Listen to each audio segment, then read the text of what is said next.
Matheus. Boa noite, Matheus.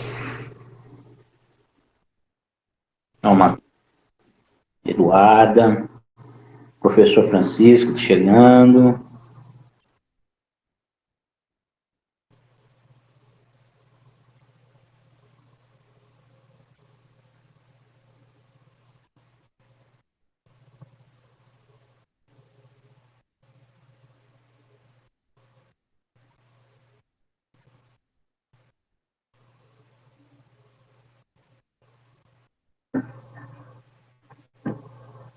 Pessoal, a gente já está com 20 alunos na plataforma. Vamos batendo um papinho.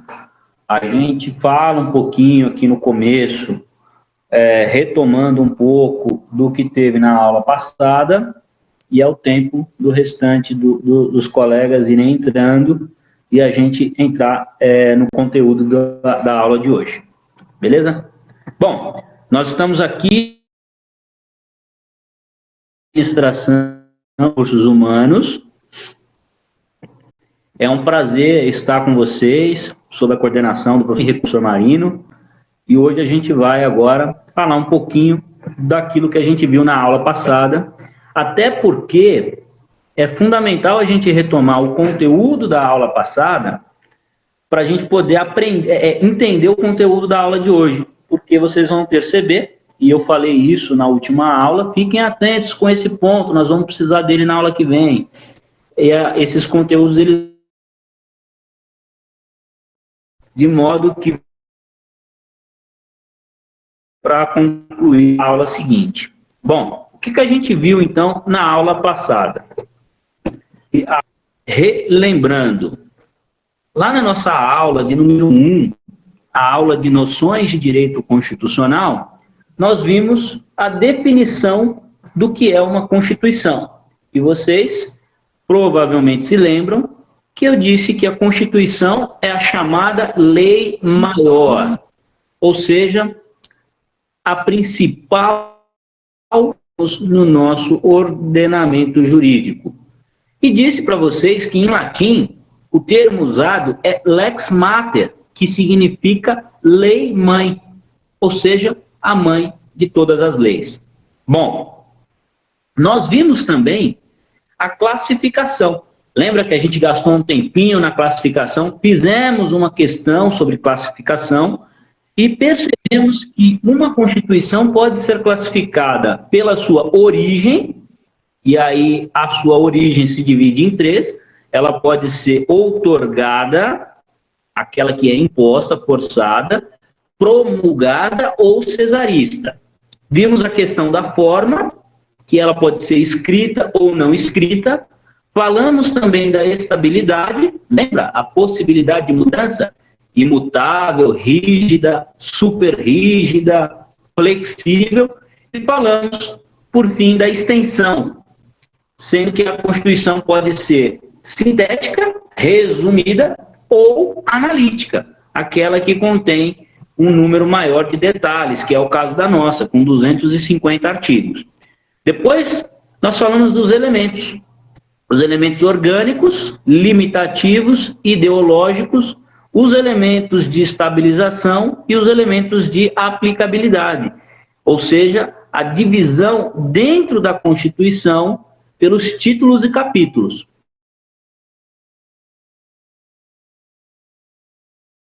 E, por fim, o poder de elaborar ou modificar as normas da Constituição. E nós combinamos que ele poderia ser originário, ou seja, não existe, vamos fazer um, e aí ele tem as suas características, ele é ilimitado, ele é incondicional, ou ele poderia ser derivado. Então, ele teria aí como característica secundário, condicional e limitado. Limitado e condicionado ao quê? As normas do poder constituinte originário. Falamos também, ali já mais próximo do finalzinho da aula, sobre retroatividade, que é o processo pelo qual uma norma que está na Constituição ataca um fato que já foi consumado, e aí a gente falou das variações de retroatividade, a máxima retroatividade, a retroatividade temperada. Eu me lembro que algum de vocês perguntaram, professor, o que é mitigada? Nós falamos da retroatividade mitigada e também falamos aí no final da aula, nós fechamos a nossa aula com um processo de recepção, que trata-se do processo abreviado de criação de normas adotando leis existentes. Professor, eu não lembro muito bem desse conceito. É aquele conceito muito simples. Você tem muitas leis no ordenamento jurídico, lembra que eu disse? Tantas quantas a gente não consegue contar, e quando se cria uma nova Constituição, que é a principal lei, o que você faz com todas as outras? Bom, você usa o processo de recepção, ou seja, tudo aquilo que estiver de acordo com a nova Constituição, você recebe como uma legislação do ordenamento jurídico. Certo? Até aqui tudo bem? Quanto aos elementos que nós vimos na aula passada, esses são os principais tópicos que nós vimos, e a partir de agora nós vamos entrar no conteúdo da aula de hoje. Beleza? Vamos lá. Vocês viram que eu estou inovando no meu PowerPoint, né? Hoje eu fiz até um desenho aí para vocês me verem mais um pouquinho. Vamos avançar. Nossa aula de hoje, segunda aula, vamos falar sobre noções de direitos e garantias fundamentais do direito constitucional. Meus caros, eu gostaria que vocês prestassem muita atenção, porque talvez essa seja uma das principais aulas que nós vamos ter em todo o curso de legislação empresarial. São todas as garantias constitucionais que existem no nosso sistema legislativo e que servem para nos proteger. A partir da aula de hoje, nós vamos ter um conhecimento mais prático de como a lei funciona a nosso favor, e nós vamos travar aqui algumas discussões. Então, essa aula de hoje vai ser uma aula que vocês vão naturalmente participar mais, porque eu vou trazer algumas questões reflexivas. E vocês vão falar, poxa, professor, mas a lei não traz uma solução pronta? Muitas vezes vocês vão perceber que não. E a solução tem que partir de nós, através de um processo criativo de discussão acerca do que nós vamos falar hoje. Eu espero que vocês gostem dessa aula, eu espero que vocês estejam tão animados quanto eu. Vamos lá.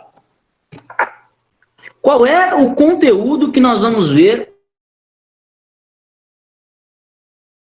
na aula de hoje, Grama? Hoje nós vamos falar da distinção entre direitos humanos e direitos fundamentais. Nós vamos falar das gerações dos direitos fundamentais, as características dos direitos fundamentais, os destinatários dos direitos fundamentais, a colisão dos direitos fundamentais, e nós vamos falar de alguns direitos e garantias fundamentais. Nossa, professor, quantas vezes aparece a expressão direitos fundamentais? Sim, nós vamos passar a aula inteira falando deles para que você perceba tamanha a sua importância. Porém, em primeiro lugar, muito se fala de direitos humanos. E a gente precisa entender que direitos humanos e direitos fundamentais, embora sejam tratados às vezes como sinônimos, embora sejam tratados às vezes como a mesma coisa, são coisas diferentes, são coisas distintas. Vamos entender, então, primeiro uma definição de direitos humanos.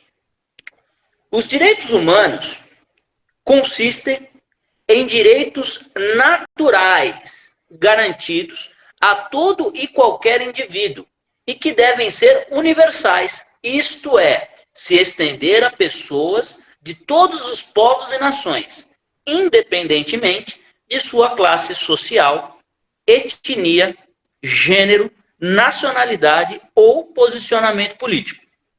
Bom, segundo a ONU, os direitos humanos são garantias jurídicas universais que protegem indivíduos e grupos contra ações ou omissões dos governos que atentem contra a dignidade humanos, direitos que todos os humanos têm. Ou seja, se você é um ser humano, como diria o professor Noronha, escritor de vários livros, se você é um ser humano nascido de mulher, pelo simples fato de você ser um ser humano, você passa a ter acesso aos direitos e garantias dos direitos humanos. Então, uma coisa que deve ficar clara para nós é abandonar aquela ideia do senso comum. O que é o senso comum? É aquilo que todo mundo fala, é aquilo que todo mundo pensa, muitas vezes sem ter conhecimento técnico do assunto. Por exemplo, é possível que você já tenha ouvido alguém falando isso perto de você, e talvez é possível que até você mesmo já tenha reproduzido esse discurso de que direitos humanos é só para bandido, direitos humanos é só para criminoso. Não, isso é uma informação errada. Direitos humanos são direitos que todo mundo tem pelo fato de ser humano. Então, se você é um ser humano, automaticamente você tem acesso a essa proteção mundial que se dá em torno das suas essenciais. Beleza? Os direitos fundamentais. Direitos fundamentais são normas jurídicas intimamente ligadas à ideia da dignidade da pessoa humana e limitação do poder. Que limitação do poder é essa? Existe um Estado que nós chamamos tecnicamente de Estado hobbesiano. Por que Hobbes? Porque é a teoria de um sujeito chamado Hobbes, que diz assim: todo ser humano é livre. E ele pode fazer com essa liberdade o que ele quiser. Ou seja, ele vai sobreviver pelo uso da força. Funciona mais ou menos assim. Imagine que nós aqui vivemos em uma comunidade. E eu, professor Daniel, resolvo sair e vou até o campo para caçar uma cabra. Por quê? Porque eu estou com fome. Depois eu vou matar essa cabra para comê-la. Mas quando eu estou chegando dessa minha incursão com a minha cabra nas costas, provavelmente cansado, eu me deparo ali no meio do caminho com um sujeito muito mais forte do que eu, o professor Alexandre, que me dá um tapa na orelha e pega a cabra de mim e leva para a casa dele, para que ele possa se alimentar e alimentar a sua família. Bom, esse é o chamado Estado hobbesiano. É o Estado em que impera o uso da força. No caso, como o professor Alexandre é mais forte do que eu, ele ganhou essa batalha. Se eu fosse mais forte do que ele, quem ganharia seria eu. Bom, vocês percebem que um Estado funcionando dessa maneira, ele não duraria muito tempo, porque seria uma questão de tempo para as pessoas se matarem todas entre si e não sobrar ninguém. Então, houve um acordo que nós chamaremos aqui de pacto social, em que as pessoas da comunidade abrem mão do uso da sua força e entregam essa força na mão do Estado. Ou seja, eu deixo de praticar a violência contra o Alexandre, e se por acaso ele praticar uma violência contra mim, eu ligaria para a polícia. O que é a polícia? A polícia é a representação da força do Estado. Ou seja, eu não uso mais a minha força, eu abri mão de usar a minha força. Em troca de abrir mão de usar a minha força e entregar a minha força na mão do Estado, o Estado me devolve segurança. O Estado me devolve que essas garantias não podem ser utilizadas em um modelo de abuso de poder. Então deve haver algumas limitações. Bom, que limitações são essas? São as limitações impostas pelos direitos fundamentais. Ah, professor, deixa eu ver se eu entendi. Os direitos fundamentais, na verdade, dizem a mesma coisa que os direitos humanos. Perfeito, até aqui você está comigo. Porém, os direitos fundamentais são as normas positivadas, uma janelinha para positivada. O que é positivada? Transformada em lei. Nós falamos isso na aula passada. Então, as garantias fundamentais, os direitos fundamentais, são aqueles direitos humanos positivados no texto constitucional, ou seja, na nossa lei maior. De forma que eu, cidadão, abro mão do uso da força e entrego a força na mão do Estado, e o Estado, em contrapartida, me devolve proteção. E ele não abusa desse poder porque existem algumas normas que o impedem de abusar deste poder. Essas normas são chamadas de direitos fundamentais. Então, quer dizer que os direitos fundamentais, eles põem um limite ao poder do governo? Perfeito, Ana.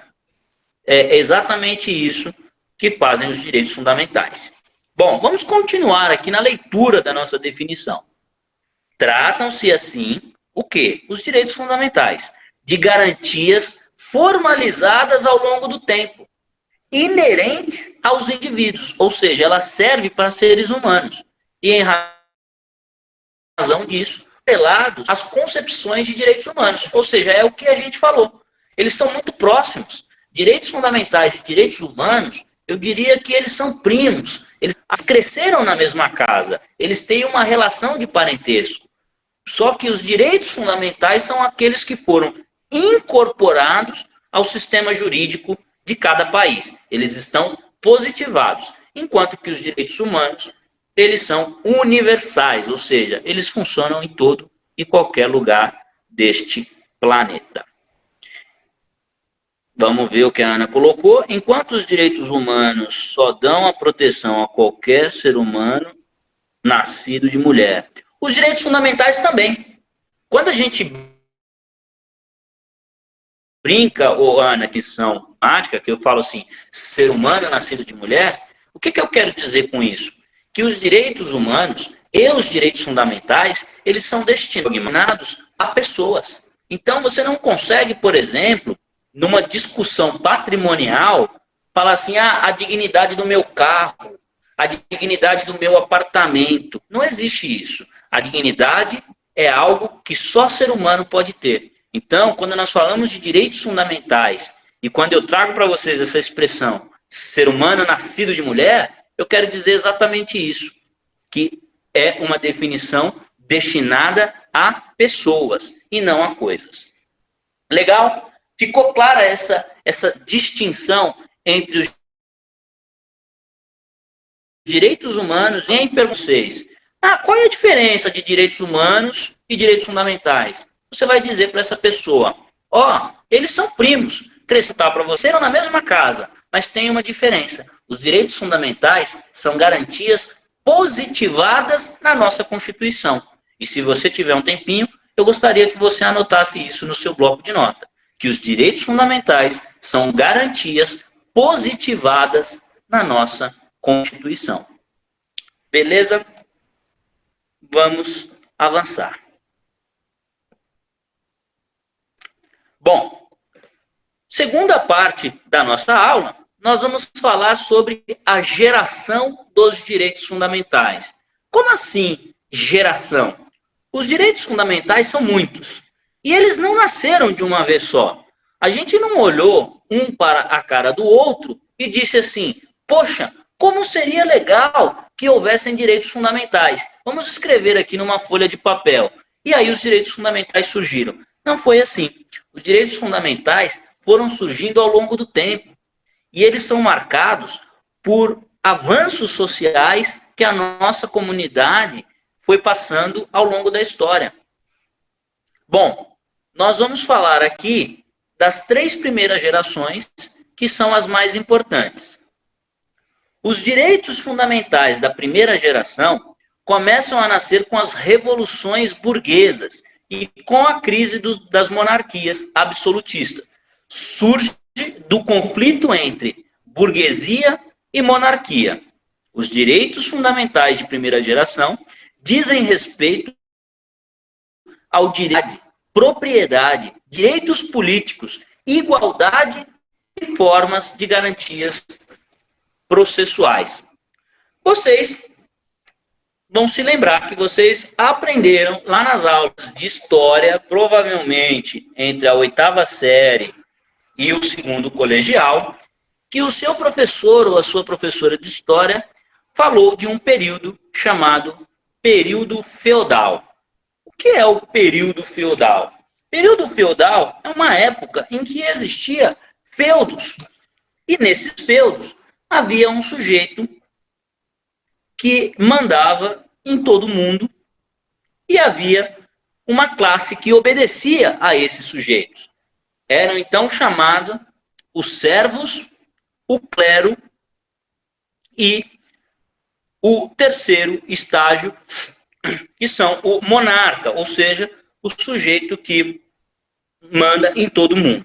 Bom, na monarquia, você tem a presença do rei. E o que o rei faz? O rei tem o poder absoluto de mandar em todas as pessoas. E a vontade do rei está acima da vontade do povo. Nós falamos na aula passada alguma coisa como a ditadura, ou seja, uma situação em que o ser humano, cidadão, não tem direitos, ou ele tem restrições ao uso desses direitos, porque existe um poder maior que está governando, é o chamado poder soberano. Na monarquia é assim, o poder está concentrado no monarca, que é o rei. E esse monarca, que dominava ali aquele espaço territorial, detinha em suas mãos todo o poder. E esse poder, que era dividido ali entre a classe rica, que era o alto clero, e os cavaleiros, dentro dos feudos, era um poder que limitava as liberdades dos servos. E o que acontecia? Dentro dos feudos havia uma economia local, em que o servo trabalhava, mas não tinha direito a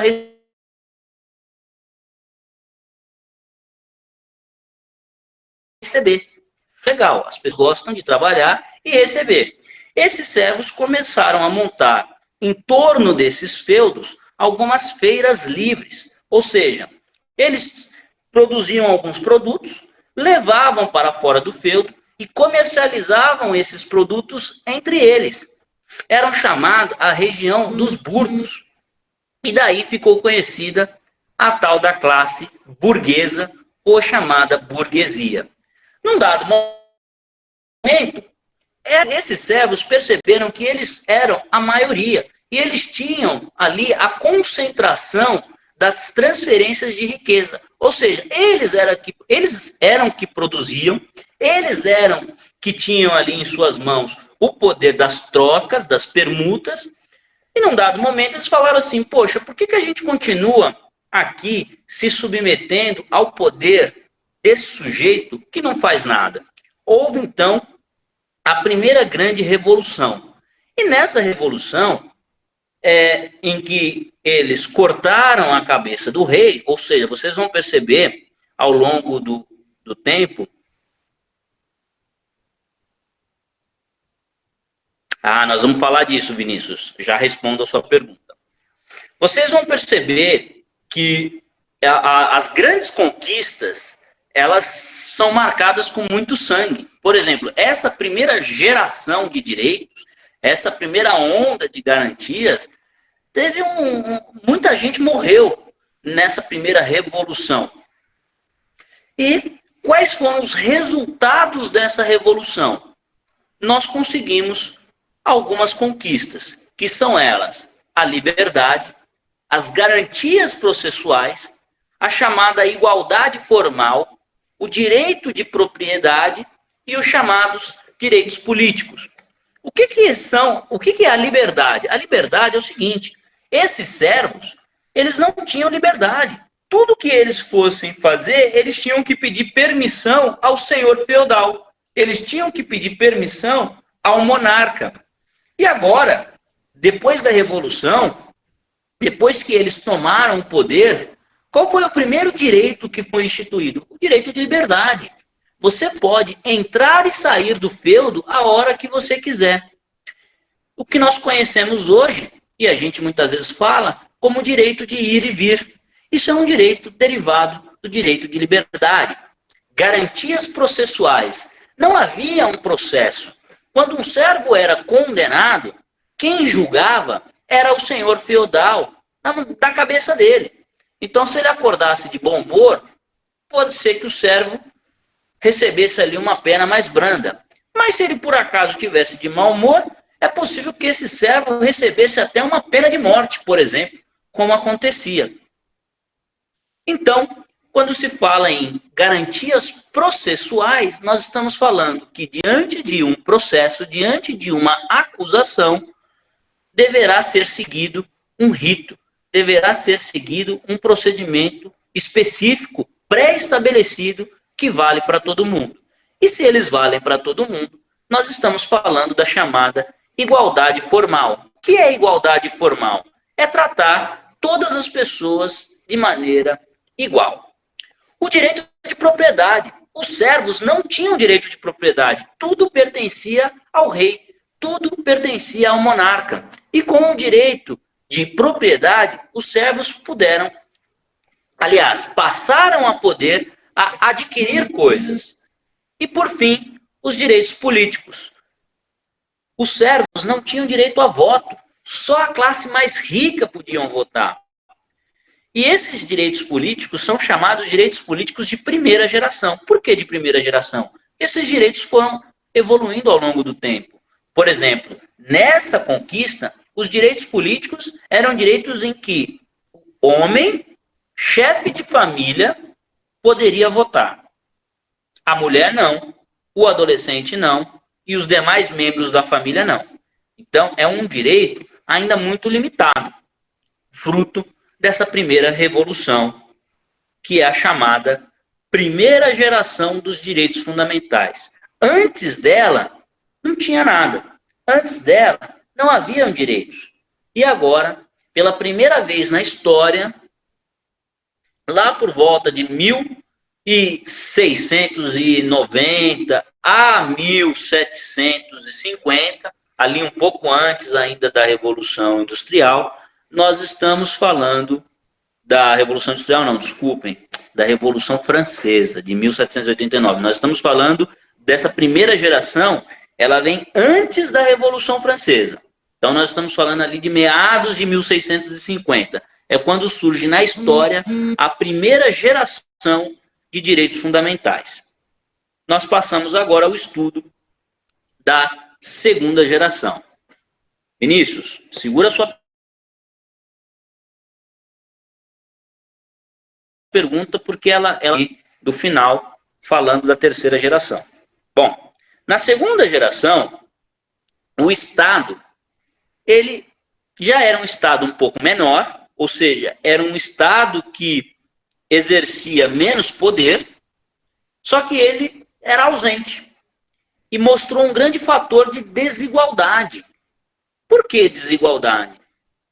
Porque na primeira geração, eu vou voltar aqui para vocês verem, e vou rabiscar um pouquinho aqui a nossa tela, nós estávamos falando aqui de uma igualdade formal. Que igualdade formal é essa? É tratar todo mundo de maneira igual. Bom, tratar todo mundo de maneira igual não dá muito certo, porque as pessoas são diferentes. E se você trata pessoas diferentes de modo igual, você acaba cometendo algumas injustiças. Então vamos voltar ao nosso texto. O Estado ausente mostrou um fator geradade, ou seja, de injustiças. E notou-se que ele deveria intervir em algumas relações, formando dessa maneira o estado de bem-estar social, que ficou conhecido na história como welfare state, ou seja, um estado que não é ausente, mas sim que presta serviços garantindo deveres à população. Deveres e direitos. Os direitos fundamentais de segunda geração dizem respeito aos direitos trabalhistas, à igualdade material e aos direitos econômicos sociais. Aqui, nós estamos falando o quê? Não dá para tratar todo mundo igual. E eles perceberam que tratar todo mundo igual, porque, como eu disse, são diferentes. Então veio a primeira grande máxima. Nós devemos tratar e que as pessoas igualmente os iguais e desigualmente os desiguais, suas desigualdades. Ou seja, nós temos que tratar a pessoa da maneira como ela é. Nós tratamos de acordo com a pessoa e não de acordo com o tratamento. Como ficou conhecido então essa igualdade? Não é mais a igualdade formal, não é mais uma igualdade em sua forma, é a chamada igualdade material, é a igualdade no seu contexto de matéria, no seu conceito. E os tais dos direitos trabalhistas? Antes as pessoas trabalhavam em um regime escravo. Depois elas passaram a trabalhar num regime de semi-escravidão, que era o regime dos servos.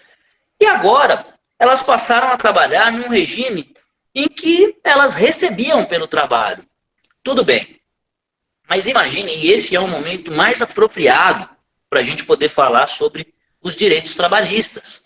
Porque eles foram uma conquista do tempo mais ou menos assim.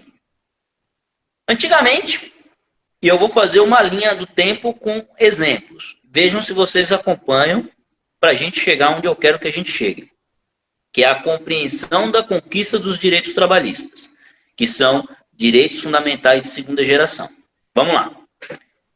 Eu, pelo uso da força, vejo uma pessoa na rua, um homem, pego esse homem, levo para minha casa e falo para ele, olha, você vai pintar a minha casa, consertar o portão e reformar o muro. E se você não fizer isso, eu mato você. Aí ele vai lá e ele trabalha sem remuneração. Ele está trabalhando no regime escravo. E por que ele está fazendo isso? Porque ele tem medo.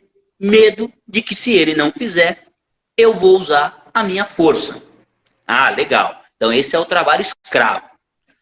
Aí eu chego para esse sujeito e falo assim, é o mesmo sujeito.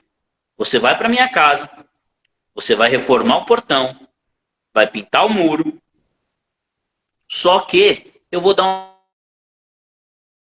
um lugar para você dormir e eu vou dar um prato de comida para você comer. Opa! Ele aceita. Ele aceita porque ele não tem opção. Esse é o regime da semi-escravidão. É o regime que imperava, eram servos. Eles não eram escravos, mas eles não trabalhavam por uma chamada remuneração. Eles trabalhavam por benefícios. Que benefícios? Benefícios de moradia, benefícios de alimentação. Aí teve essa revolução que nós falamos, e eu chego para esse sujeito e falo assim, olha, você vai pintar o muro da minha casa, você vai reformar o portão, porém, eu vou te dar uma remuneração por isso. Legal. Eu vou te pagar R$5 para que você reforme o portão e pinte o muro. Poxa, legal. Eu estou pagando pelo serviço que é. Só que a pergunta que fica é, o valor que eu estou pagando é justo? O valor que eu estou pagando pelo serviço que ele está prestando é adequado? Ele consegue sobreviver recebendo um valor tão baixo por tanto serviço prestado? Provavelmente será não. Ele não consegue sobreviver recebendo tão pouco para fazer tanto. Então, foi necessário haver uma discussão de garantias trabalhistas, de direitos trabalhistas. A Vitória colocou assim, aí vem a negociação. Legal, Vitória, muito pertinente a sua fala. Só que eu estou lidando com uma pessoa que não tem condições de negociar. Porque muitas vezes essa pessoa está passando fome, essa pessoa está passando necessidade. E a necessidade faz com que ela aceite uma situação, mesmo sabendo que essa situação é injusta. Então, o Estado, o governo, não pode permitir que eu faça negociações injustas, porque o Estado detém a força. E se ele tirou de mim o poder de uso da força, ele tem que me defender.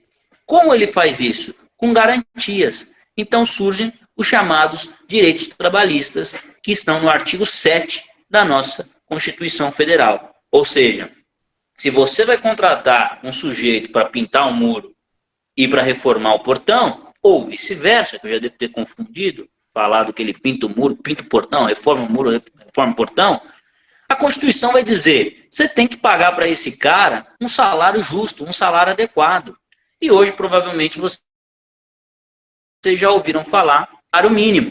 O que é o salário mínimo? Quem define quanto é o salário mínimo? Quem define quanto é o salário mínimo é o Estado. Eu posso ser contratado e receber, num regime de contratação, menos que um salário mínimo? Não, eu não posso. Eu tenho que receber, no mínimo, aquele salário. Legal. E o que é isso? Isso é uma proteção que o Estado traz para o sujeito. Ele não tem o poder para negociar. Então, quem negocia por ele? O Estado. Esses são os chamados direitos de segunda geração. Nós falamos da igualdade material e falamos dos direitos trabalhistas. Há também direitos econômicos, sociais e culturais.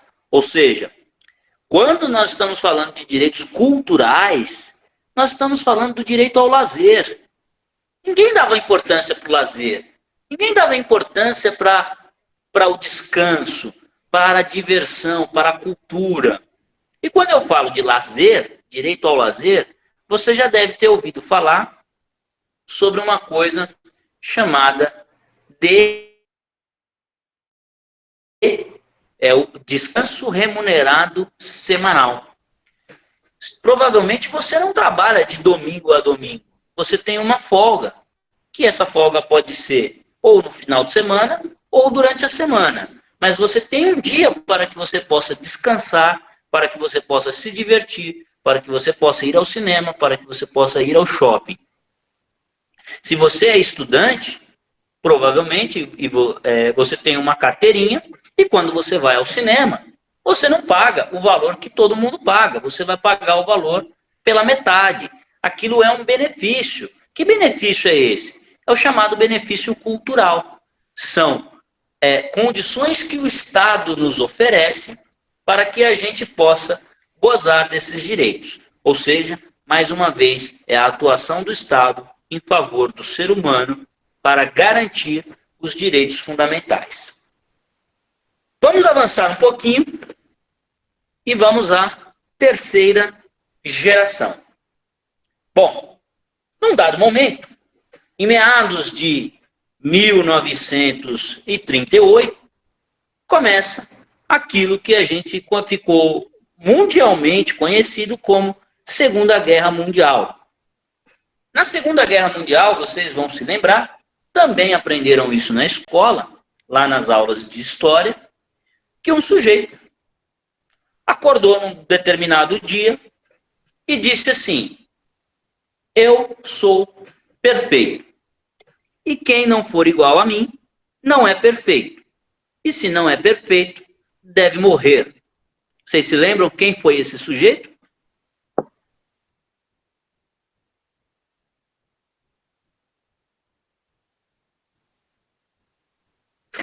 Legal. É isso mesmo. Adolf Hitler. O que ele falou? Ele não falou com essas palavras que eu estou dizendo, mas ele disse mais ou menos isso. Existe uma classe superior, chamada de classe ariana, que eram ali os sujeitos como ele, os alemães, os brancos. E ele falou, quem não for como a gente, quem for diferente da gente, não presta. E se não presta, tem que morrer. E houve um dos maiores genocídios que já aconteceu na história da humanidade. Milhões e milhões de pessoas foram mortas na Segunda Guerra Mundial. O que foi feito na Segunda Guerra foi terrível. O que eles fizeram com os judeus, mataram em câmaras de gás, usaram para testar medicamento, separaram as mães de suas crianças, forçaram os homens a trabalhar, forçaram as mulheres a trabalhar, transformaram as mulheres em escravas sexuais. Foi uma das piores cenas, viu? Foi uma das piores coisas que o mundo já viu. E estourou, então, uma determinada guerra. Foi o momento em que os Estados Unidos disse assim, assistindo o outro lado do mundo que estava acontecendo, falou, não dá para ficar assim, tenho que intervir. E entrou nessa guerra, e nós sabemos o fim que deu. Bom, a Alemanha perdeu, e surgiu, então, a terceira geração de direitos fundamentais. Eles surgem no final da Segunda Guerra Mundial e são chamados de direitos transindividuais, inerentes a todos os seres humanos. O que diz lá? Os direitos fundamentais de segunda dimensão dizem respeito ao direito ao desenvolvimento, direito à paz, direito ao meio ambiente saudável, direito à propriedade do patrimônio cultural da humanidade, do direito e da comunicação global. Ou seja, após a Terceira Guerra Mundial, nós olhamos, após a Segunda Guerra Mundial, nós olhamos para os seres humanos e falamos assim, não tem como isso acontecer de novo. Isso nunca mais pode acontecer na história da humanidade. Todo ser humano é um fim considerado em si mesmo. É aí que vem as reflexões de Kant, um filósofo chamado Immanuel Kant. E ele fala assim, por que você não pode pegar um ser humano que é diferente de você e matar ele só porque ele é diferente de você? Porque esse ser humano tem uma coisa chamada dignidade. E a dignidade é inerente ao ser humano. A dignidade e o ser humano, a dignidade e o ser humano são quase que a mesma coisa. Eles estão intimamente ligados. Não há ser humano que não seja digno. Todo ser humano possui dignidade, inclusive eu e inclusive você. Então surgem os direitos, chamados direitos da terceira geração, que é a fraternidade mundial, ou seja, o mundo não pode mais entrar em colapso. O mundo não pode mais entrar em guerra. O mundo agora precisa entrar num acordo. É o chamado fraternidade mundial. A partir da fraternidade mundial, surge uma coisa chamada ONU, Organização das Nações Unidas. A partir da fraternidade mundial, surgem as reuniões entre os grandes países, os chamados G20, G8, G3. Depois há um pacto de desenvolvimento. Esse desenvolvimento é o chamado desenvolvimento sustentável.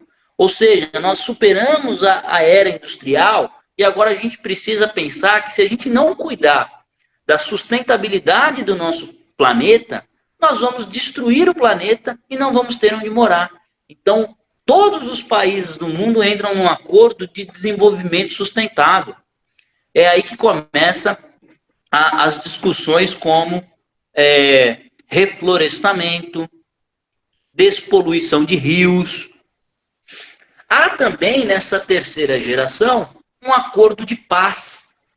As nações do mundo inteiro entram em paz, porque se tiver guerra, morre todo mundo.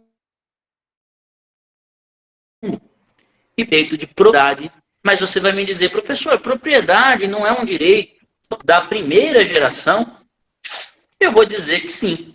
Só que aqui esse direito de propriedade, ele foi reestruturado, porque agora surge uma coisa chamada função social da propriedade.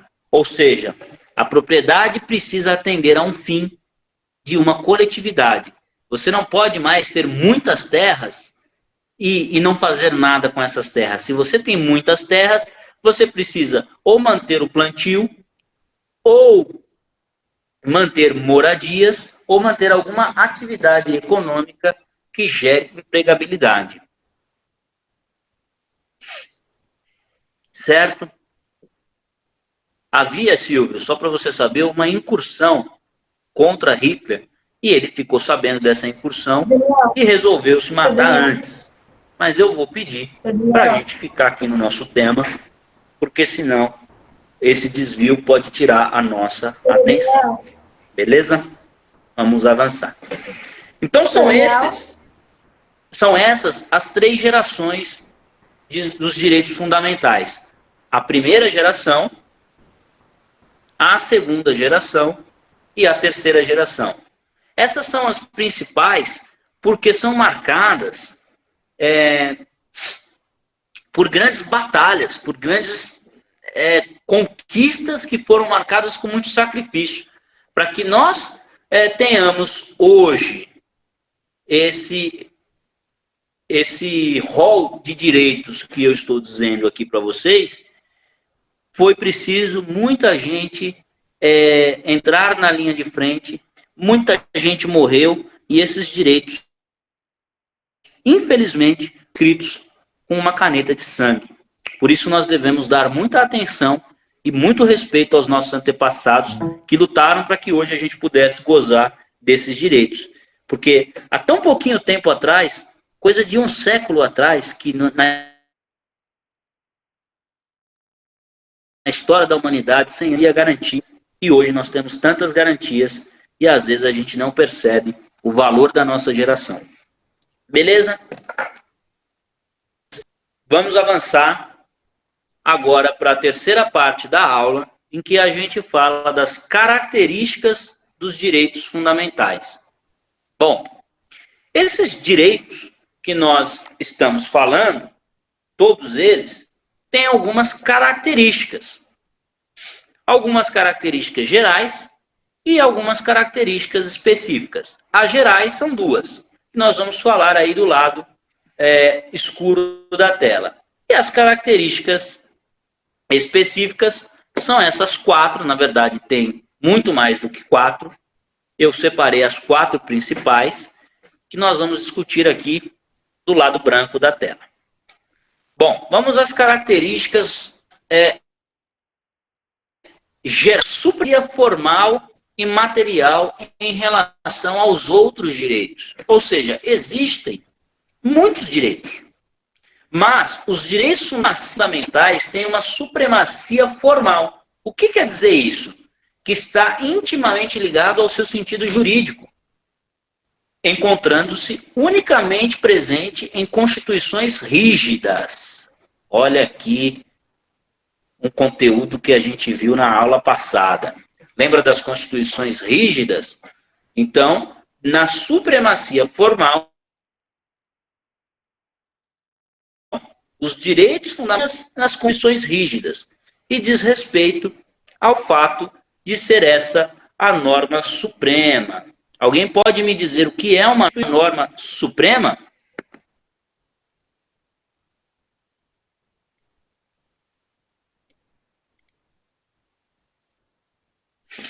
Legal, Ana, você falou que é a que manda, mas ela tem um nome. Qual é o nome da nossa norma suprema? Que a gente vem estudando já há 2 aulas.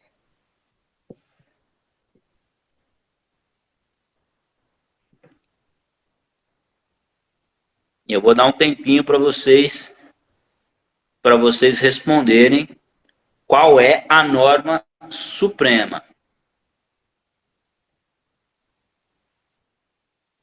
Vou dar uma dica. Qual é a nossa lei maior? Qual é a nossa lex mater? A nossa lei mãe? Isso, Lucas, parabéns. A lei suprema é a Constituição Federal. Exatamente. A Nilson também. Então, o que significa dizer que os direitos fundamentais... A Eduarda perguntou, supremacia da Constituição? Sim, Eduarda, mas quando a gente fala de norma suprema, é a mesma coisa que dizer Constituição Federal. Norma suprema e Constituição Federal são sinônimos. Quais são outros sinônimos, professor? Vamos lá, alguns sinônimos para a Constituição Federal. Norma suprema, lei maior, lex mater, lei mãe, carta maior, carta magna, são todas palavras, são todas expressões sinônimas que se referem à mesma coisa que é a Constituição Federal. Então, o que eu quero dizer? Que os direitos fundamentais sempre estarão na Constituição Federal. E quando eu digo da supremacia material, diz respeito à rigidez. Estamos falando aqui de rigidez sociopolítica. Quando eu falo de rigidez sociopolítica, eu estou falando daqueles elementos da aula passada. Lembra? Elementos limitativos, elementos sociopolíticos. Que é quando um direito é passado para a Constituição Federal e ele passa então a ser material. Professor, explica um pouco melhor esse conceito, porque ele não ficou claro e eu não entendi. Vamos lá. Nós falamos dos direitos humanos. E nós falamos dos direitos fundamentais. Beleza? E nós vimos que os direitos humanos e os direitos fundamentais são muito próximos, que eles têm praticamente a mesma redação. Algumas pessoas diriam até que eles são sinônimos. Mas qual é a diferença dos direitos humanos para os direitos fundamentais? Que os direitos fundamentais foram incluídos na Constituição Federal. Ou seja, ele passou a ter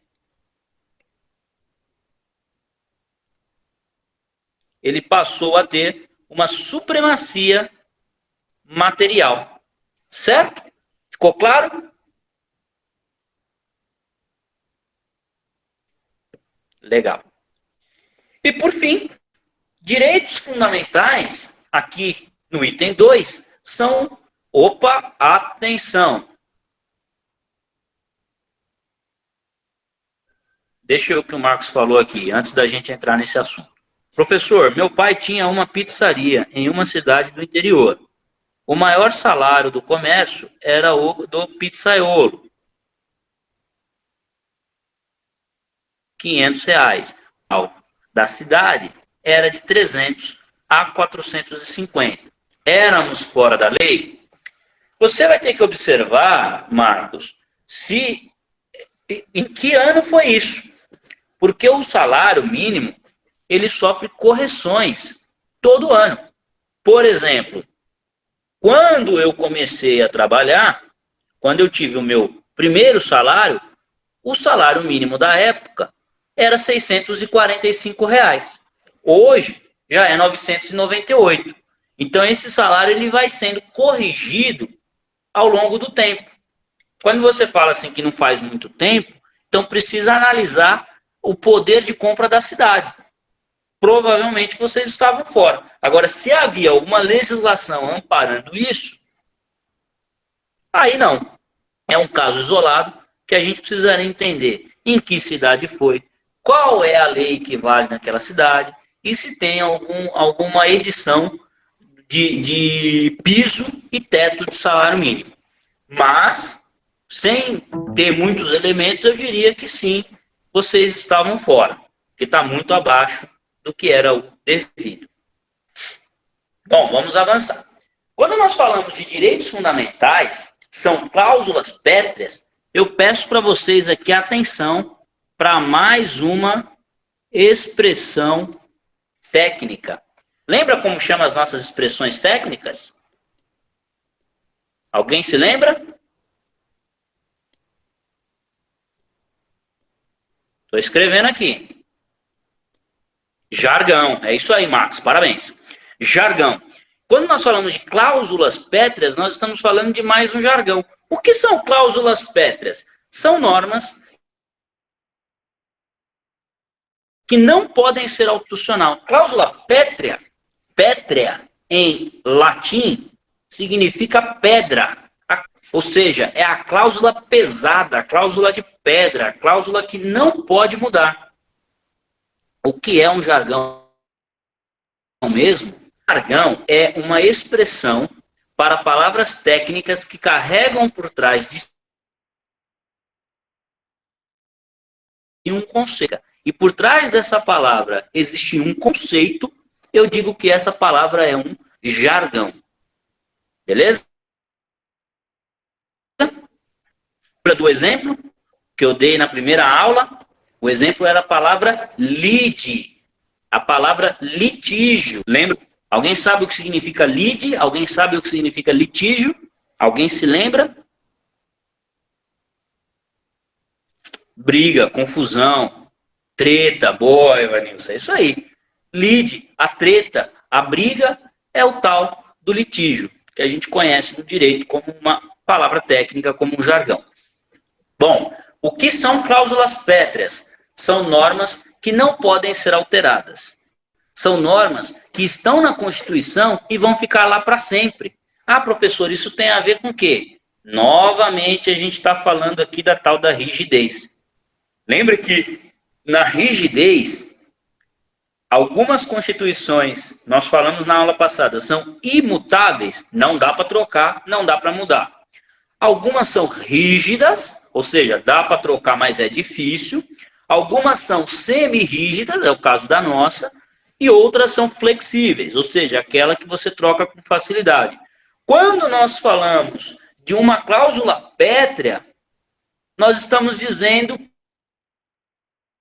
que aquela não dá para trocar.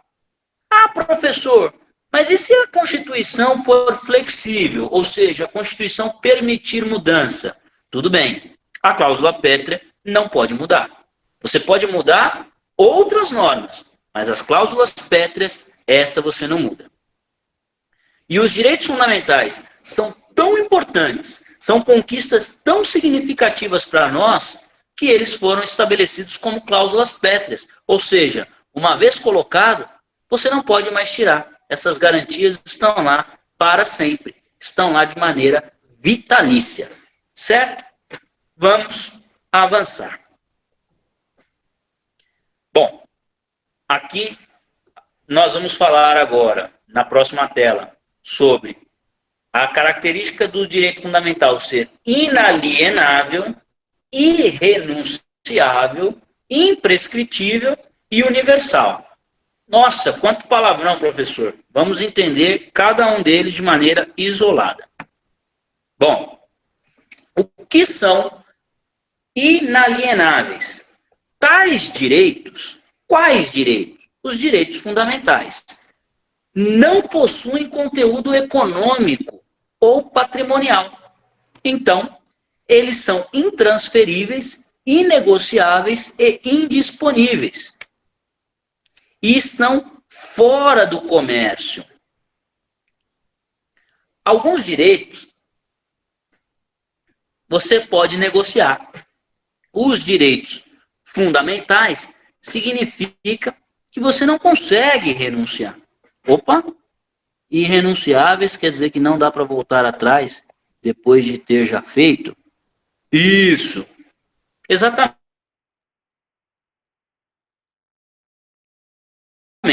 Mas nós não chamamos. O que significa o inalienável? Eu vou ler esse textinho para vocês aqui e depois eu vou resumir de uma maneira que vocês vão entender. Mas vamos entender o conceito teórico. Por não possuírem um conteúdo econômico patrimonial, são intransferíveis, inegociáveis e indisponíveis, estando fora do comércio, limitando o princípio da autonomia privada. Tal inalienabilidade resulta da dignidade da pessoa humana, sendo que o homem jamais poderá deixar de ser homem, tendo sempre os direitos fundamentais como alicerce para a sua garantia desta condição. Bom, o que eu quero dizer com isso? O que quer dizer que os direitos são inalienáveis? Muito simples. Não dá para vender. Ué, professor, é isso? E inalienável quer dizer que não dá para vender? É isso, não dá para vender. Você não pode pegar o seu direito de liberdade e vender para mim. Você fala assim, olha, se você me der 50 mil reais, eu fico presa na sua casa. Você não pode fazer isso, porque o seu direito de liberdade é um direito inalienável. Ou seja, você não consegue negociar. Ele é seu e pronto. Ah, e por que eu não consigo vender o meu direito de liberdade para você? Porque você já tem o seu. Todo mundo tem. Ah, todo mundo quem? Todo mundo que é ser humano. Porque são direitos inerentes aos seres humanos para a garantia de tal condição. Então, falar que os direitos fundamentais são inalienáveis, significa dizer que não é possível negociar, comercializar, vender. Por outro lado, são direitos também irrenunciáveis. Agora sim, Ana, a renúncia tem um sentido jurídico. O que significa renúncia? Juridicamente falando, significa o abandono de um determinado direito por aquele que o detém. A irrenunciabilidade, portanto, significa a não possibilidade de abandono de tais garantias pelo seu titular. Esta característica significa que o titular desses direitos não pode fazer com eles o que quiser, uma vez que eles possuem uma eficácia objetiva, no sentido de que não importa apenas ao sujeito ativo, mas interessam a uma coletividade. Bom, o que eu quero dizer com isso? Que você não pode fazer o que você quiser com o seu direito, porque o seu direito interfere o meu direito, porque eles estão num plano coletivo. Então, a irrenunciabilidade significa dizer que você não pode abandonar o seu direito. É como se você estivesse numa fila e nessa fila você fosse receber alguns direitos. Vamos colocar aqui alguns para a gente ter como exemplo. Aqui. Eu chego para vocês, vamos pegar aqui o Marcos como exemplo. Eu chego para o Marcos e falo, Marcos, toma aqui o seu pacote. Nele tem igualdade material, tem direitos trabalhistas e tem direitos econômicos, sociais e culturais. Aí o Marcos olha para mim e fala assim, ah, legal, direito material, a igualdade material eu vou levar para casa. Os direitos econômicos eu vou levar para casa. Agora, os sociais e os culturais, esses eu não quero.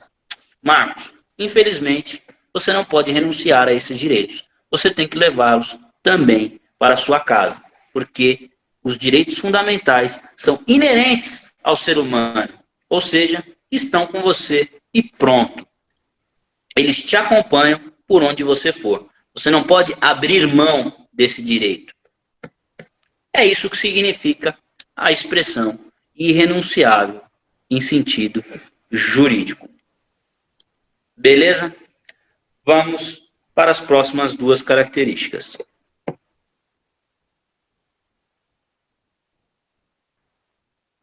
Tem algumas leis que só assim, né? Que são irrenunciáveis. É isso aí. Por exemplo, irrenunciáveis. Bom, são imprescritíveis e são também universais. O que significa dizer que eles são imprescritíveis? Aquilo que não se pode prescrever. Ou seja, para o direito, a imprescritibilidade significa algo que não pode caducar com o tempo, não pode ficar sem efeito em decorrência de determinado prazo. Desse modo, é possível afirmar que as garantias não prescrevem, ou seja, os direitos fundamentais estarão sempre à disposição e não se perdem pelo decurso do tempo. Aqui, para exemplificar a questão da prescrição, eu gosto de trazer um exemplo bem simples. Você vai até o supermercado, compra um Danone e leva para sua casa. Coloca esse Danone na geladeira e vai viajar. E você fica, na sua viagem, 1 ano fora da sua casa. E aí você volta. Quando você volta, aquele Danone que estava na sua geladeira já não está mais adequado para o consumo. Você vai ter que jogar fora, porque ele venceu, ele já não serve mais. Quando se trata de direitos fundamentais, eles não prescrevem. Você guardar o seu direito fundamental na geladeira, ficar 1 ano fora e voltar, você vai poder abrir a geladeira, pegar o seu direito e ele estará lá intacto. Professor, e se eu ficar 20 anos fora? E se eu ficar 30 anos fora? E se eu ficar 50 anos fora? O seu direito estará lá intacto. porque ele não prescreve. Ele dura, eles te acompanham para todo o tempo da sua existência. Legal?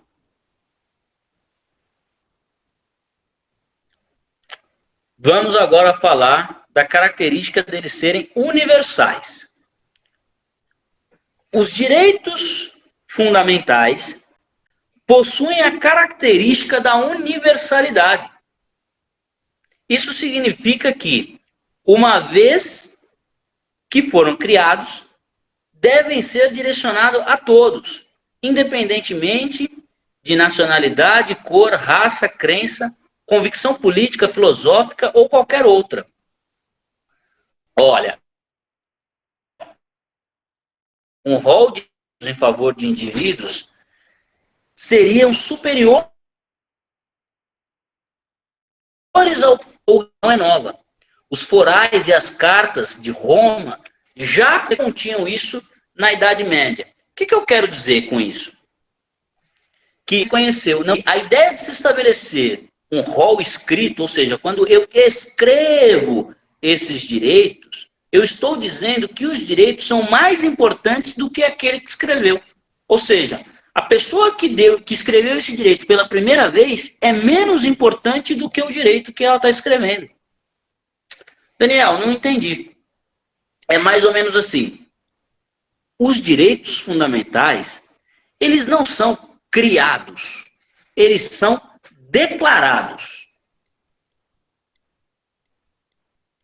O que significa dizer que eles são declarados? Que eles sempre existiram, mas é a nossa incapacidade de perceber que eles existiram e que eles sempre existiram, declaramos. Ou seja, quando houve a terceira geração de direitos fundamentais, aos poucos, na verdade, aqueles direitos já existiam. A gente só não havia percebido. Ou seja, eles são mais importantes, eles são superiores ao próprio poder que os concedeu, porque eles sempre tiveram lá. Isso já era dito na Idade Média. É isso que o professor Manuel Gonçalves Ferreira Filho, que é um escritor de um livro que eu recomendei para vocês lá na leitura complementar, é isso que ele diz nesse trecho. Ele está dizendo assim, os direitos sempre existiram. A gente só vai declarando aos poucos. Aí a Ana pergunta, vale para o mundo todo? A ONU entra isso? Não, Ana, não tem nada a ver com a territorialidade. Quando eu digo que ele é universal, eu não estou dizendo que ele funciona no Brasil, no Japão, na China ou nos Estados Unidos. Não é esse conceito de universalidade que eu estou dizendo. O que eu estou dizendo é, ele é universal porque ele serve para negros, brancos, japoneses, católicos, cristãos, umbandistas, pessoas de direita, pessoas de esquerda, ateus. É isso que significa dizer que os direitos são universais, que eles valem para todo mundo, independentemente de como seja essa pessoa. Aí você vai me perguntar assim, tem um sujeito que está preso porque é um criminoso. Ele é um assassino de crianças. Nossa, esse sujeito é desprezível. Os direitos fundamentais servem para ele também? Faço essa pergunta a vocês.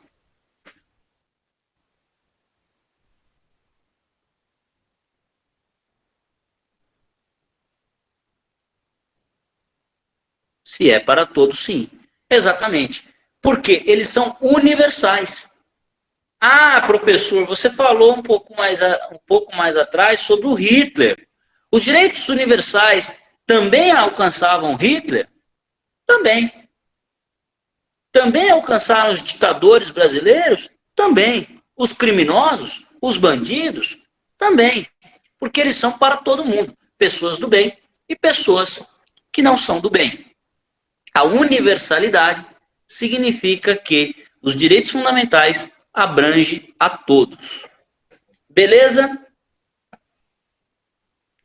Vamos falar agora, na quarta parte da aula, sobre os destinatários. Destinatário, eu já ouvi essa palavra em algum lugar. Sim, quando você vai mandar um e-mail, ou quando você vai escrever uma carta, você tem ali o remetente, que é quem escreve, e você tem o destinatário, que é quem recebe. Então, quando eu digo os destinatários dos direitos fundamentais, qual é a pergunta que eu estou fazendo? A quem se dirigem os direitos fundamentais? Quer dizer que destinatário a algo ou alguém. É isso aí. Nesse caso nosso, a alguém. Aí vem lá o artigo 5º da Constituição Federal. Vocês lembram na aula passada, moçada, fez que o artigo 5º era o maior artigo da Constituição? O maior de todos, que lá ele ocupava umas 5 ou 6 páginas, de tão grande que ele era. Eu disse isso na aula passada, legal. Então, quando eu coloco essa janelinha aqui, ó, com 3 pontinhos, significa que eu não escrevi o artigo todo. Até porque, senão, a gente ficaria mais de 2 horas só para discutir esse artigo. Então, eu coloquei só uma parte. E essa parte que eu coloquei é o chamado caput. O que é caput, professor? Caput é cabeça. Ou seja, aqui é a cabeça do artigo. O artigo começa desse jeito. Esse é o seu caput. Todos são iguais perante a lei, sem distinção de qualquer natureza, garantindo-se aos brasileiros, aos estrangeiros, residentes no país, a inviolabilidade do direito à vida, à liberdade, à igualdade, à segurança, à propriedade, nos termos seguintes. Aí vem um monte de termos. Mas, quando eu falo de destinatário, eu estou dizendo assim, a quem se dirige? A todos. Todos quem? Todos os estrangeiros residentes no país. E aí, a Constituição traz para a gente o conceito de destinatário, que são os brasileiros, os estrangeiros residentes no país, porém a interpretação mais adequada para estrangeiro fica estar no Brasil. E não necessariamente morar no Brasil. E, professor, que detalhe é esse? Para que serve esse detalhe? Bom, eu não posso dizer que o nosso direito fundamental serve para o sujeito que mora na China. Até porque na China ele se submete aos direitos fundamentais que está previsto ou que estão previstos na Constituição chinesa, que não é a nossa. A gente tem que limitar a aplicação do nosso direito no nosso território. Como se chama esse fenômeno? O fenômeno da soberania. Ou seja, o que está escrito na Constituição Federal vale para quem está no Brasil. Tudo bem. E quem está no Brasil? Os brasileiros, ou seja, aqueles que nasceram no Brasil. E aí, brasileiro, nós temos 2 janelas. Que janelas são essas, professor? Então, os brasileiros, nós temos 2 janelas. Nós temos os natos e os naturalizados. O que é o brasileiro nato? O brasileiro nato é o sujeito que nasceu no Brasil, é filho de brasileiro e filha de brasileira. Todo mundo aqui eu acho que está nessa condição. Alguém aqui é filho de estrangeiro ou nasceu em outro país?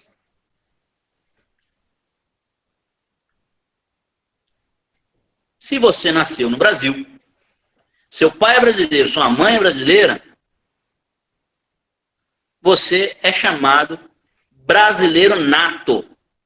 Agora, se você nasceu em outro país e veio para o Brasil, pediu por meio de um processo a sua naturalização brasileira, ou seja, eu não nasci no Brasil, mas eu quero ser tratado como brasileiro. Então você passa por um processo e a chamada de brasileiro naturalizado, ou seja, é aquele que não é de origem, mas que é por meio de um processo. Ó, a Maria Carmen colocou, eu sou estrangeira. Mas Maria, aí a pergunta que eu faço para vocês, a Maria é destinatária dos direitos fundamentais? Sim. Por quê? Porque eles são destinados aos brasileiros e aos estrangeiros que residem no país. Então, assim, a Maria mora aqui no Brasil. Então, ela é uma estrangeira que reside no Brasil. Agora, se ela não morasse no Brasil, morasse, por exemplo, nas ilhas do Caribe, mas estivesse no Brasil de férias, ela seria destinatária dos direitos fundamentais? Vou repetir a pergunta para vocês refletirem. Ela não mora no Brasil, mas está no Brasil de férias. É estrangeira e está no Brasil de férias. É destinatária dos direitos fundamentais?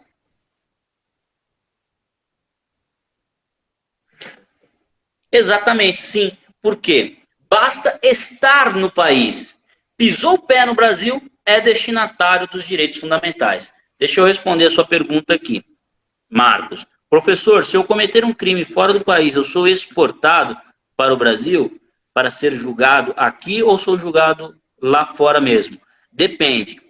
Depende do quê? Da legislação lá de fora. E a palavra não é exportado, a palavra é extraditado. E extraditado vai depender do acordo que esses países tiverem. Por exemplo, nós tivemos o caso de brasileiros que foram pegos traficando lá na região da Indonésia e não houve acordo. Lá a pena é de morte. Aqui no Brasil, nós não temos pena de morte. E não teve como trazer esses brasileiros para cá. Eles foram julgados na legislação da Indonésia e lá eles foram assassinados pelo Estado, ou seja, de uma maneira legítima, e às vezes não tem acordo. Só que às vezes tem acordo. E aí você traz para cá e julga aqui. Isso é uma questão de diplomacia. Mas fiquem calmos, não fiquem ansiosos. Nós temos uma aula chamada penas, tipos de pena. Nós vamos falar de todas as penas que temos no Brasil e a gente vai entrar nessa questão de extraditar, julgar. Nós vamos falar do regime aberto, do regime fechado, do semi-aberto, da prisão perpétua, da pena de morte. Só para vocês sentirem um gostinho, eu sei que vocês gostam bastante do direito criminal.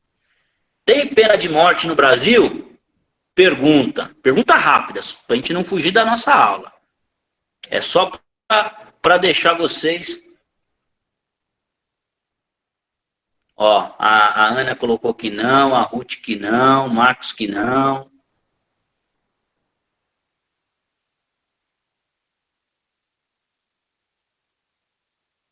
Existe pena de morte no Brasil, sim. Como assim, professor? Não te conto. Aguardem que quando chegar na nossa aula de tipos de pena, nós vamos ver que tem uma situação que tem pena de morte no Brasil, sim. Aguardem, meus caros, aguardem. Vamos voltar aqui para a nossa aula de direitos fundamentais. Olha lá, eita, eita mesmo. Bom, os destinatários dos direitos fundamentais são aqueles que estão no caput do artigo 5º, ou seja, os brasileiros natos, os brasileiros naturalizados, os estrangeiros que moram no Brasil e os que estão no Brasil. Ou seja, está aqui dentro, os direitos fundamentais vão, com toda certeza, te abraçar. Beleza? Vamos avançar e falar de colisão de direitos fundamentais. Essa é a 5ª parte da aula. a gente já está mais da metade do nosso conteúdo e logo, logo a gente caminha para o final. Bom, as constituições são documentos que consagram valores e interesses diversos, ou seja, muitos valores e muitos interesses, e eventualmente entram em rota de colisão. O que é rota de colisão? É quando bate, é quando choca. Por isso, os direitos fundamentais, esses que nós estamos estudando, são direitos heterogêneos. O que são direitos heterogêneos? São direitos diferentes e, geralmente, possuem conteúdo aberto e variável, o que ocasiona, com frequência, o choque, ou seja, a colisão, o conflito. É preciso um processo de adequação, gravem essa palavrinha, adequação e proporcionalidade, que pressupõe um ato estatal. O que é ato estatal? É o ato do Estado, que limita um direito fundamental. É somente necessário caso a realização do objetivo não possa ter um direito a ser promovida com a mesma intensidade por meio de outro ato que limite, em menor medida, o direito fundamental atingido. A proporcionalidade consiste em outra palavrinha técnica aqui, sopesamento entre a intensidade da restrição ao direito fundamental atingido e a importância da realização do direito fundamental com que ele colide e que fundamenta a adoção de medida restritiva. Nossa,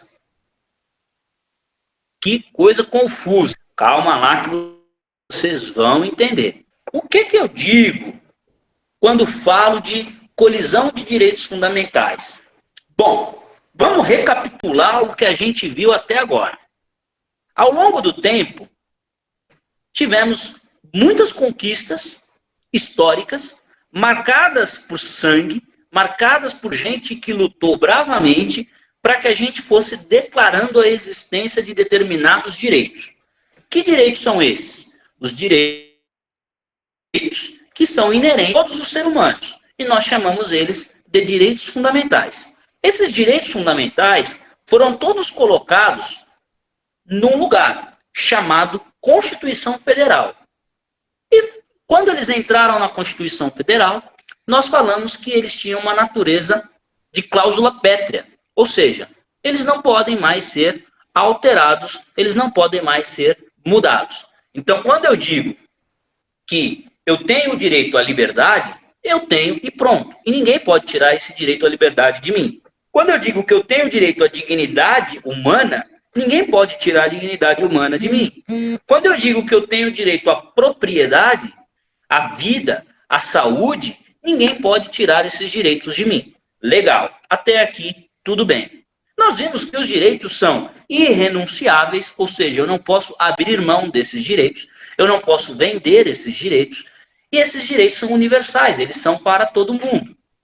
Bacana, professor. Até aqui eu estou com você. Eu entendi como funcionam os direitos. Eu entendi a importância dos direitos. Tudo bem. Agora imagine uma situação concreta em que eu vou pegar as duas últimas pessoas que interagiram aqui.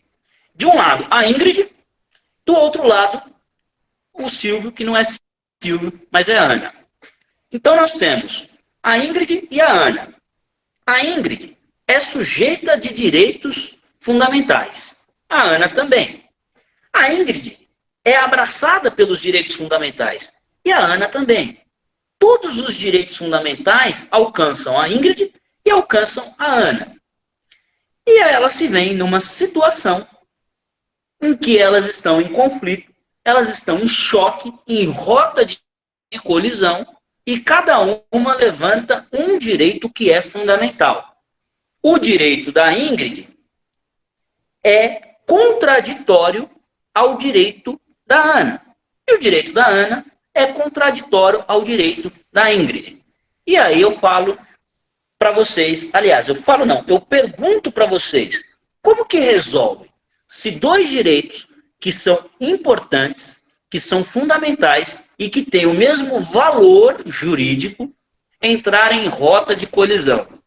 Como eu faço para escolher? A palavra não é negociação. Vocês estão trazendo muito a aula de negociação. Aqui é uma aula jurídica. No campo jurídico não tem muita negociação.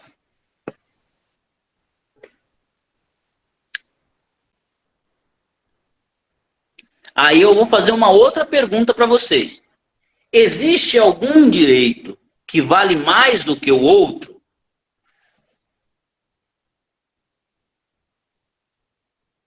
Entre o rol de direitos fundamentais.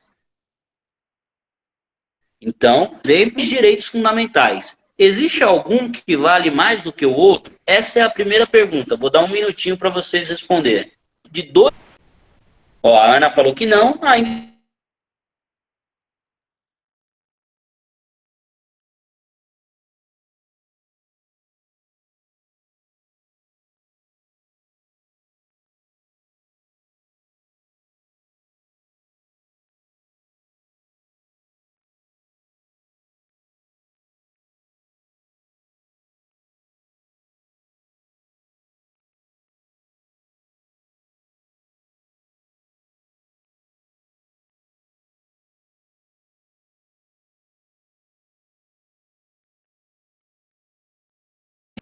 Viu que assunto interessante? A gente fica quebrando a cabeça porque a gente não sabe o que fazer numa situação dessa.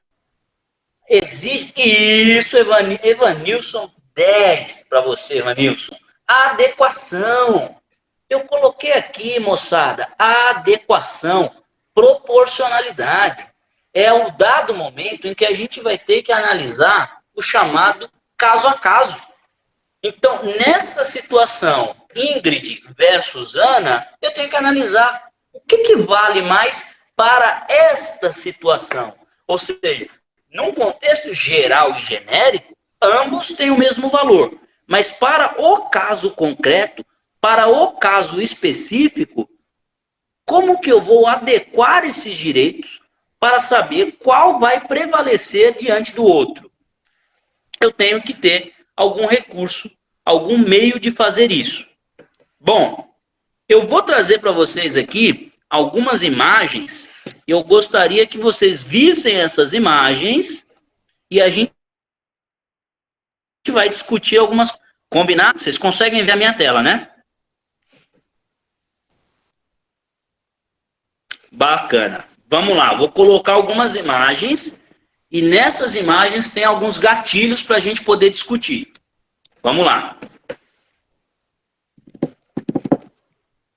Ali, qual que é a primeira imagem que eu tenho? Aqui é a imagem do coronavírus. Certo? E aqui, logo abaixo do coronavírus, eu tenho uma seta que vai e uma seta que volta. Bom, o que eu escrevi aqui do lado? O direito de ir e vir versus o direito à saúde. Bom, de um lado, todo mundo é livre para ir e vir. Nós falamos lá atrás do chamado direito de liberdade.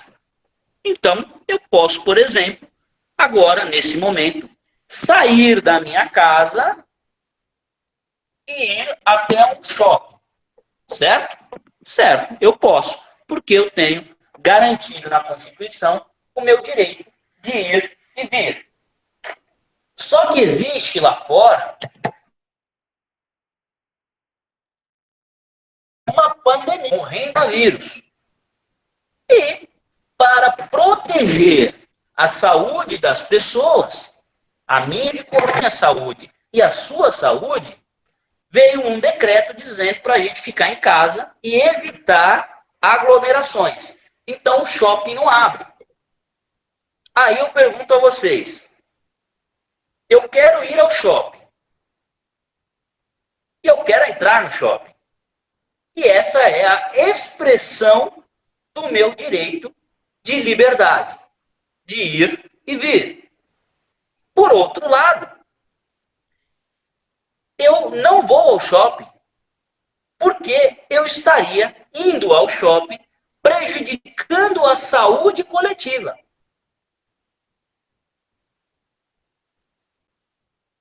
É parecido sim, Marcos. O decreto é parecido com a medida provisória. A medida provisória é para o presidente.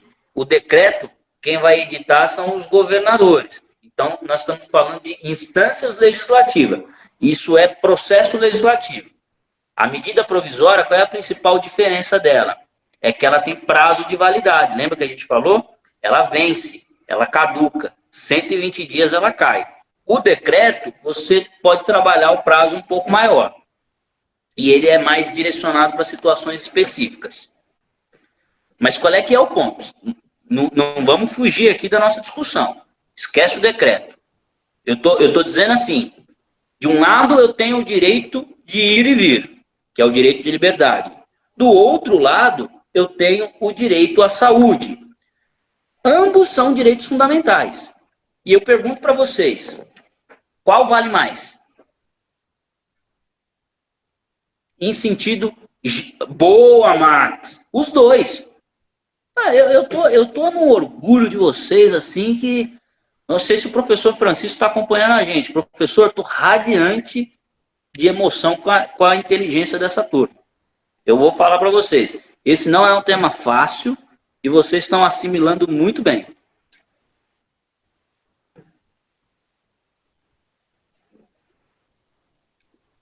Aí a pergunta que fica é, esses direitos, de um lado, direito de liberdade, do outro lado, direito à saúde, se chocaram. Eles estão em rota de colisão. Então, qual é que é o processo de adequação para o caso concreto? Bom, analisando o caso concreto, a saúde, para este caso concreto, ela se sobressai à liberdade. Ou seja, para esta situação específica, é mais importante saúde do que liberdade. Então, você faz um processo de adequação, de proporcionalidade, e percebe que a saúde, neste momento, fala mais alto que a liberdade.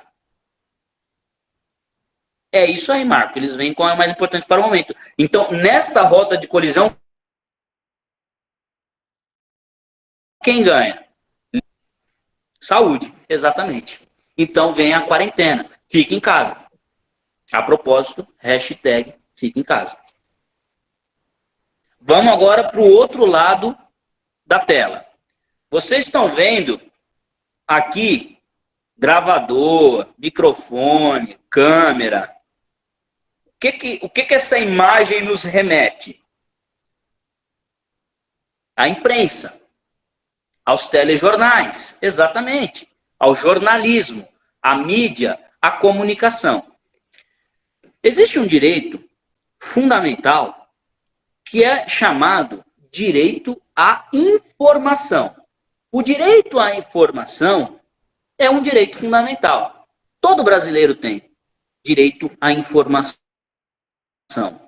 Por outro lado, tem um outro direito que é tão importante quanto o direito à informação, que é o direito à privacidade.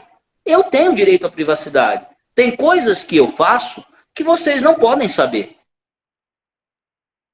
Tem coisas que eu faço que vocês saibam. Isso é o meu direito de privacidade. Como vocês têm o direito de privacidade de vocês. Agora, vamos supor que eu, professor Daniel, saio aqui da aula, termino a aula e vou cometer um crime. Cometo um crime. Professor, mas você vai cometer um crime? Sim, eu vou cometer um crime. E aí, eu sou preso.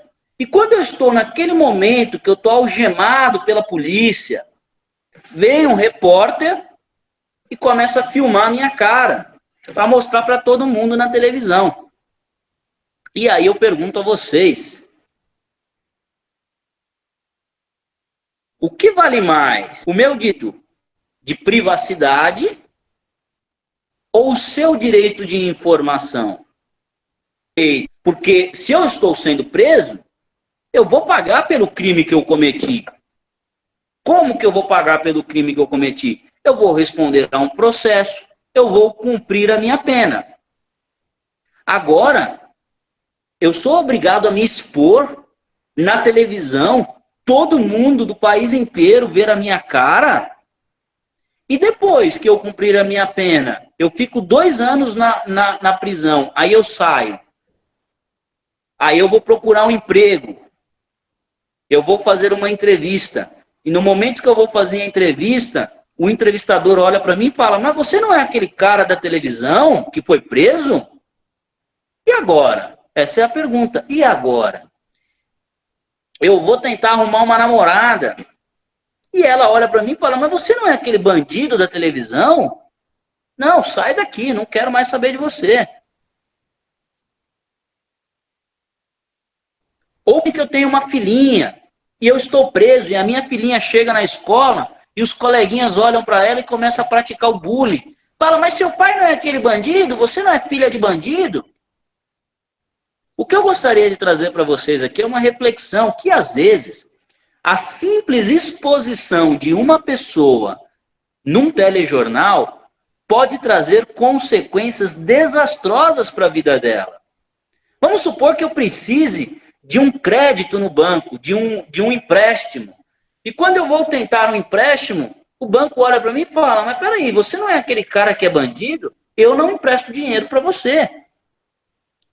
Então, assim, a exposição pode me trazer um problema de reputação, um problema financeiro, um problema de emprego, um problema psicológico. Eu posso entrar numa depressão, eu posso até me matar.